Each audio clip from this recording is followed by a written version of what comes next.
할렐루야. 오늘은 그리스도 안에서 자유를 누리는 삶 두 번째 시간입니다. 옛 언약과 새 언약에 대해서 여러분들에게 말씀을 드리고자 합니다.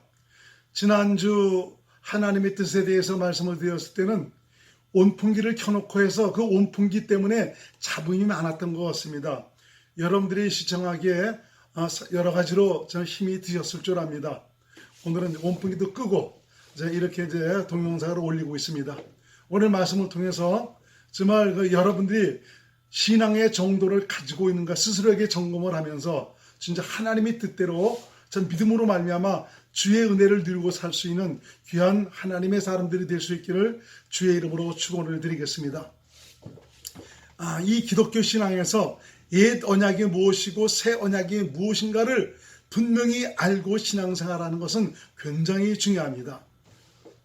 이것은 지금 내가 신앙생활하고 있는 내 자신이 성경에서 말씀하시고 있는 대로 올바른 신앙생활을 하고 있는가, 참 이런 것들을 가르쳐주고 있기 때문에 그렇습니다. 우리 신앙생활에는 이 두 가지 길이 있습니다. 하나는 잘못된 길로서 깨닫지 못하면 기껏 신앙생활 차려놓고도 하나님과는 아무런 상관이 없는 참 그런 신앙생활이 되어버립니다. 그렇지만 하나는 성경적인 신앙으로 하나님의 약속 안에서 주님과 동행하며 하나님의 은혜의 모든 것들을 믿음으로 누리며 하나님의 뜻대로 살 수 있게 됩니다. 이런 면에서 참 그 옛 언약과 새 언약을 구별한다는 것은 너무 중요한 일입니다. 참 이런 것조차 깨닫지 못하고 신앙생활 하시는 분들이 사실은 많이 있습니다. 아무쪼록 좀 여러분들이 이 말씀을 들으면서 내가 지금 옛 언약에 속한 있는 그런 신앙이냐, 새 언약에 속한 신앙이냐, 이걸 여러분들 구분하시고 새 언약으로 말미암아 하나님의 뜻 안에서 주의 은혜를 누리고 살 수 있는 귀한 분들이 될 수 있기를 바랍니다. 그럼 옛 언약이 무엇이며 새 언약이 무엇이냐, 그리고 이 두 언약이 왜 우리 인간에게 필요한 것이냐. 사실 하나님의 그 인간을 향한 약속은 하나입니다. 참 이렇게 옛 언약과 새 언약, 첫 것과 정말 둘째 것, 참 이렇게 구분해서 약속하신 것은 우리 인간이 죄를 범했기 때문에 그렇습니다. 죄 짓기 전에 하나님의 약속은 하나였는데 죄를 짓고 난 다음에 우리 인간에게 자신의 실체를 보라고 해서 주신 것이 사실 옛 언약이고, 새 언약은 이제는 그 옛 언약을 깨닫고 정말 그리스도로 말미암아 정말 생명 안에 들어왔을 때 새 언약의 일꾼으로 주의 은혜를 누리고 살아가는 참 이런 길이 있다는 것을 말씀을 해주고 있는 것입니다. 인간을 위한 하나님의 영원전의 약속은 바로 영생입니다. 영원히 산다. 그런데 이 문제가 생겼지 않습니까? 에덴 동산에서 인간에게 생명을 주시기 위해서 생명나무의 실과를 먹도록 그렇게 인간을 이끌어 주셨는데, 인간은 하나님이 먹지 말라고 한 선악과를 먼저 먹어버렸습니다. 이건 하나님을 불순종한 것이죠. 범죄입니다. 왜 이것이 우리 인간을 그렇게 고통 가운데로 몰아가는 것이냐? 인간이 선악과를 먹은 것은 하나님의 말씀을 거부하고 뱀의 말, 곧 마귀의 말을 듣고 순종했다는 것을 말하고 있습니다.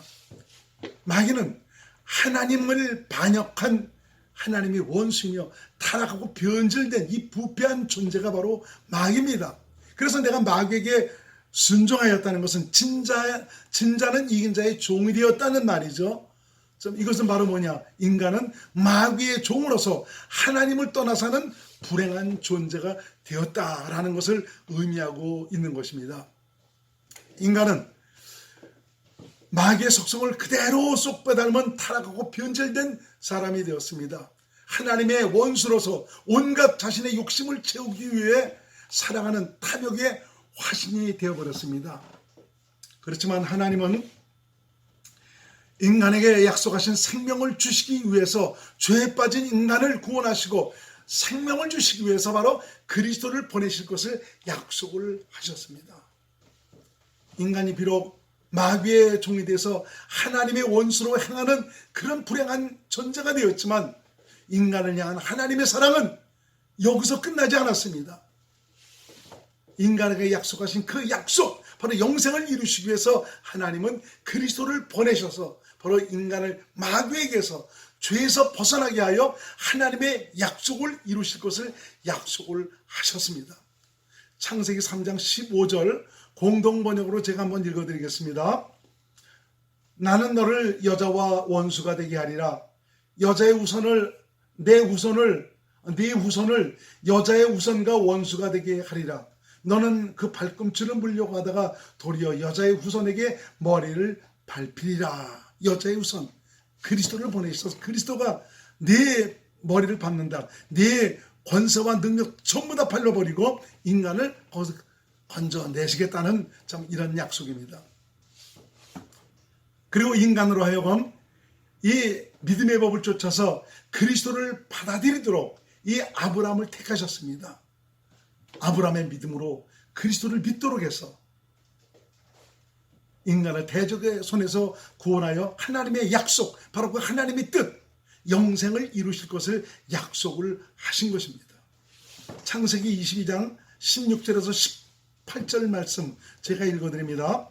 가라사대 여호와께서 이르시기를 내가 나를 가리켜 맹세하노니 내가 이같이 행하여 네 아들 네 독자를 아끼지 아니하였은즉 내가 네게 큰 복을 주고 네 씨로 크게 성하여 하늘의 별과 같고 바닷가의 모래와 같게 하리니 네 씨가 그 대적의 문을 얻으리라. 또 네 씨로 말미암아 천하 만민이 복을 얻으리니 이는 네가 나의 말을 준행하였으니라 하셨다 하니라. 그러면 이 아브라함의 믿음은 어떤 믿음을 말하고 있는 것입니까? 아브라함의 믿음은 바로 할례 받은 믿음을 가리킵니다. 이 믿음으로 바랄 수 없는 중에 바라고 믿어 이삭을 아들로 얻게 되었습니다. 이 믿음으로 이삭을 번제로 드리지만 하나님께서 다시 살리실 것을 확신했고, 이 믿음으로 성령의 약속을 받게 하셔서 하나님의 약속을 이루어서 바로 영생을 얻도록 하신 것입니다. 로마서 4장 18절에서 22절 말씀을 제가 읽어드립니다. 아브라함이 바랄 수 없는 중에 바라고 믿었으니 이는 내 후손이 이가 되리라 하신 말씀대로 많은 민족의 조상이 되게 하리 하심을 인함이라. 그가 백성화되어 자기 몸에 죽은 것 같은과 사라의 태에 죽은 것 같음을 알고도 믿음이 약하여지지 아니하고 믿음이 없어 하나님의 약속을 의심치 않고 믿음에 견고하여져서 하나님께 영광을 돌리며 약속하신 그것을 또한 능히 이루실지를 확신하였으니 그러므로 이것을 저에게 의로 여기셨느니라. 히브리서 11장 17절에서 19절에는 이렇게 또 말씀합니다.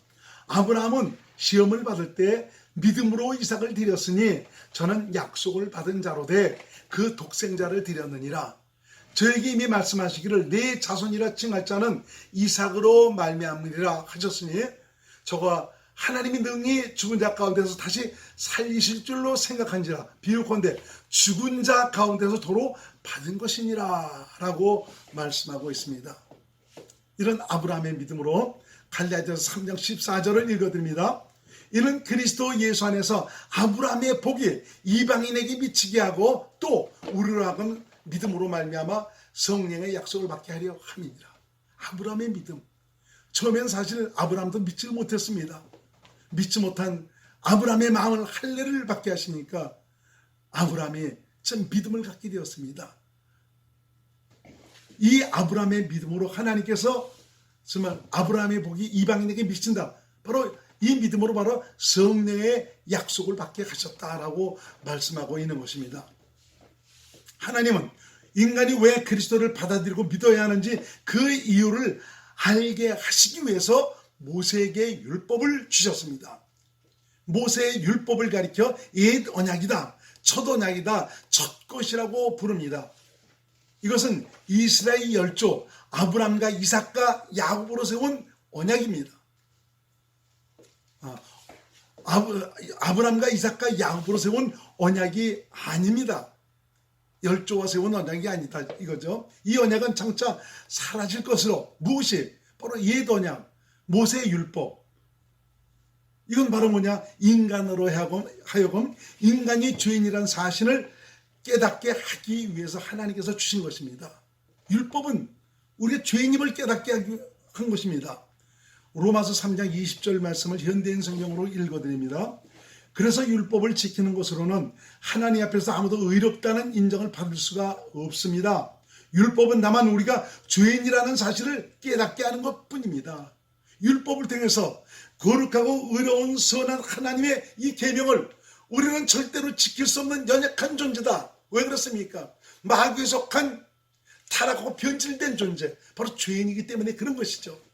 사실 죄인인 인간이 율법을 지킨다는 것은 이것은 마귀도 하나님처럼 될 수가 있다는 이런 말이기도 한 것입니다. 선악과를 먹어서 선을 알고 악을 합니다. 선이 좋은 것이고 악이 나쁜 것을 압니다. 그래서 선에게 살려는 욕망은 있지만 결코 선을 행할 수 없는 존재가 바로 우리 인간이다. 왜? 죄인이기 때문에, 마귀에 속한 타락하고 부패한 존재이기 때문에 그렇다는 것이죠. 율법은 하나님의 거룩하고 의롭고 선한 계명으로 이것을 지켜 행하면 복을 받고 장수하고 생명을 얻습니다. 그러나 이스라엘은 물론 세상 어느 누구도 율법을 지켜서 의로워진 자는 하나도 없습니다. 왜 그렇습니까? 마귀에게 속한 죄인이기 때문에 그런 것이죠. 타락하고 변질된 부패한 마음으로는 하나님의 거룩한 계명을 지킬 수가 없습니다. 로마서 3장 10절에서 12절 말씀을 제가 읽어드립니다. 기록한 바 의인은 없나니 하나도 없으며 깨닫는 자도 없고 하나님을 찾는 자도 없고 다 치우쳐 한 가지로 무익하게 되고 선을 행하는 자는 없나니 하나도 없도다 라고 말하고 있습니다. 인간은 선악과를 먹어 선을 알고 악을 합니다. 악을 버리고 선에게 살려는 그 욕구가 있습니다. 그렇지만 그 살아가는 생명 자체가 마귀에게 속한 생명입니다. 그렇기 때문에 결코 거룩하고 의롭고 선한 하나님의 계명을 지킬 수가 없는 것입니다. 그럼 하나님께서 왜 이 율법을 주신 것이냐? 이것은 바로 우리 인간의 한계를 깨닫게 하기 위해서 주신 것입니다. 자신의 정체성을 깨닫고 자신을 주에서 구원해 줄 그리스도 메시아를 기다리게 하는 몽학선생으로 주신 것입니다. 너는 어떤 존재이지 아니? 너는 하나님의 영광에 이를 수 없는 존재야. 하나님의 거룩함에 이를 수 없는 그런 존재야. 네가 아무리 선하고 착하고 의로운 것은 알지만 넌 그렇게 살 수가 없어. 왜? 마귀에게 속한 존재이기 때문에. 그럼 이 율법을 통해서 그럼 무엇을 깨닫게 하는 것입니까? 그래, 너는 이것을 지킬 수 없으니까 이것을 지키게 할 수 있도록 내가 너의 구원을 위해서, 생명을 위해서 바로 메시아 그리스도를 보내주겠다는 것입니다. 갈라디아서 3장 24절 말씀을 제가 읽어드립니다. 이같이 율법이 우리를 그리스도에게로 인도하는 몽학선생이 되어 우리로 하여금 믿음으로 말미암아 의롭다함을 얻게 하려 함이니라. 모세의 율법은 인간의 육신에 대가 준 법입니다. 너희는 그것을 지킬 수 없는 죄인이다 라는 것을 깨닫게 하기 위해서 주신 것입니다. 그래서 이 율법을 가리켜서 육체와 상관된 계명이다. 여기서 육신이란 육신의 생명에서 나는 육신의 생각과 마음, 우리 육체를 의미하고 있습니다. 히브리서 7장 16절 그런 육체에 상관된 계명의 법을 좇지 아니하고 오직 무궁한 생명의 능력을 좇아 된 것이니 육체와 상관된 계명, 바로 이것이 무엇입니까? 율법입니다.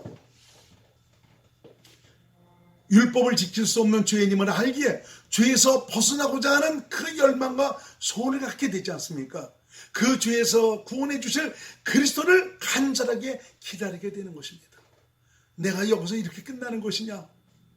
불행한 존재로, 멸망받을 존재로 난 여기서 막을 내려야 하는 것이냐? 이런 목마름을 가지고 뭔가 살고자 하는, 생명을 얻기를 간절히 소원하는 이들에게 바로 그리스도, 거기서 벗어나도록 해주셔서 우리 주님의 생명에 이를 수 있도록 해주시겠다는 하나님의 약속, 그리스도를 약속하신 것 아닙니까? 바로 율법은 자신의 정체성을 깨닫고 바로 그리스도를 기다리게 하는 몽학선생으로서의 그런 역할을 하는 것입니다. 그래서 예수님께서도 모세의 율법과 시편과 선자의 예언들은 모두가 인간을 구원하실 정말 그리스도에 대해서 말씀하고 있다라고 주께서 말씀을 하셨습니다. 누가복음 24장 27절의 말씀을 읽어드립니다. 이에 모세와 및 모든 선지의 글로 시작하여 모든 성경에 쓴 바 자기에 관한 것을 자세히 설명하십니다. 모세가 뭘 썼어요? 율법 썼지 않습니까? 모세 오경, 모든 선지의 글, 모든 성경에 기록된 것은 전부 그리스도에 대해서 쓴 것이다라고 말씀하고 있습니다. 예수님은 하나님이 보내신 그리스도이시며 하나님의 뜻을 세우시기 위해서 오셨습니다. 히브리서 10장 9절에서 10절 말씀을 제가 읽어드립니다. 그 후에 말씀하시기를 보시옵소서 내가 하나님의 뜻을 행하러 왔나이다 하셨으니 그 첫 것을 피하시면 아까 첫 것이 뭐라고 그랬어요? 바로 모세의 율법, 첫 언약, 옛 언약을 가리키고 있지 않습니까? 이 첫 것, 옛 언약을 피하시고 둘째 것을 세우려 하십니다. 둘째 것이 바로 뭡니까? 새 언약을 가리키고 있습니다.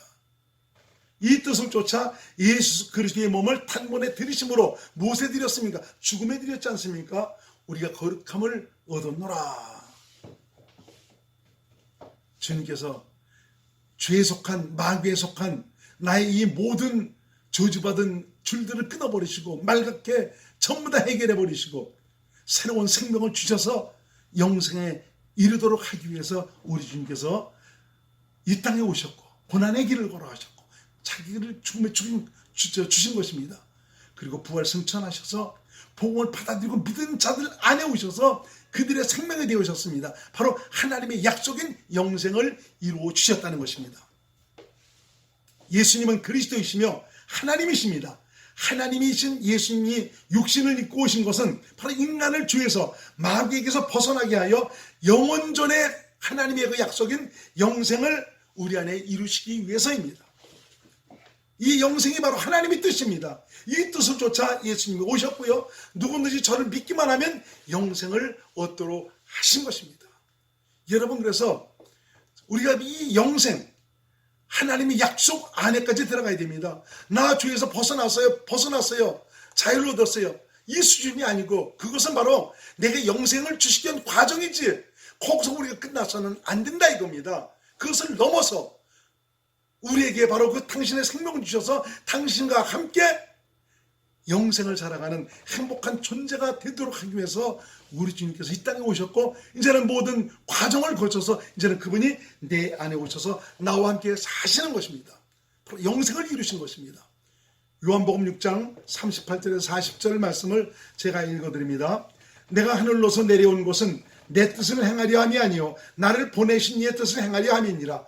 나를 보내신 이의 뜻은 내게 주신 자 중에 내가 하나도 잃어버리지 아니하고 마지막 날에 다시 살리는 이것이니라. 내 아버지의 뜻은 아들을 보고 믿는 자마다 무엇을 영생을 얻는 이것이니 마지막 날에 내가 이를 다시 살리리라 하시니라. 바로 우리에게 영생을 주는 것, 이것이 하나님의 뜻입니다. 디도서 1장 2절에도 바로 하나님께서 영원전의 약속은 바로 영생이다라고 말씀해주고 있습니다. 이 영원한 영생, 영원한 생명, 이것을 요한일서 2장 25절에는 바로 하나님의 약속은 이것이 영원한 생명이니라 라고 말씀하고 있습니다. 여기까지 들어가야죠. 나 죄 사함 받았다고, 나 구원 받았다고. 여러분, 구원은 그분이 오셔야 돼요. 내가 내 안에, 내가 바로 그 약속 안에 들어가야 됩니다. 주님이 이 안에 계셔서 그분이 내 생명이 되셔서 살아갈 때 바로 내 안에 영생이 이루어진 것이고 하나님의 뜻이 이루어진 것입니다. 죄 사함은 바로 이 영생을 주시기 위한 과정이라는 사실을 여러분들은 잊지 마시길 바랍니다. 영생이란 하나님의 영원하신 하나님의 생명으로 하나님과 생명으로 하나 되어 하나님과 함께 사는 것을 말합니다. 바로 이것은 인생을 향한 하나님의 약속이며 계획이며 하나님의 뜻입니다.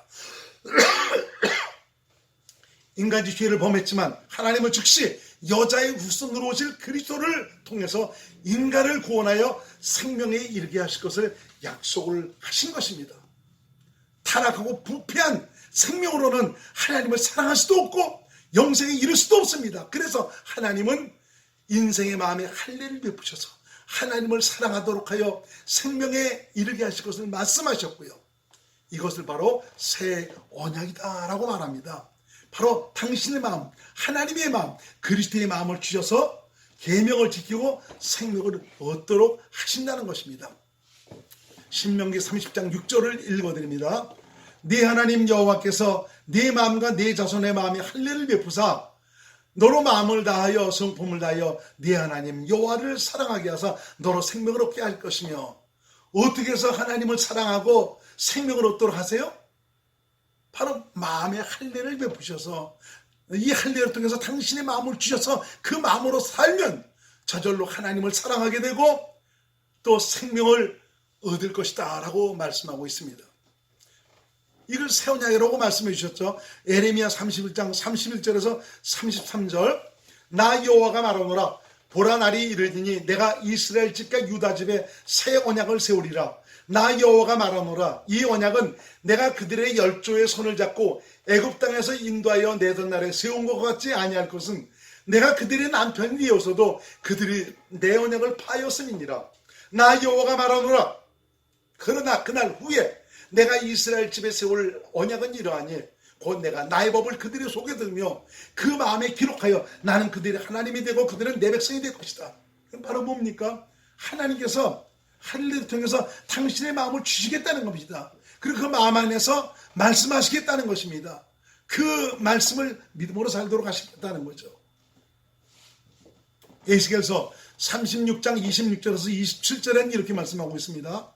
또 새 영을 너희 속에 두고 새 마음을 너희에게 주되 너희 육신에서 굳은 마음을 제하고 부드러운 마음을 줄 것이며, 그 부드러운 그 마음이 바로 뭐 그리스도의 마음, 하나님의 마음입니다.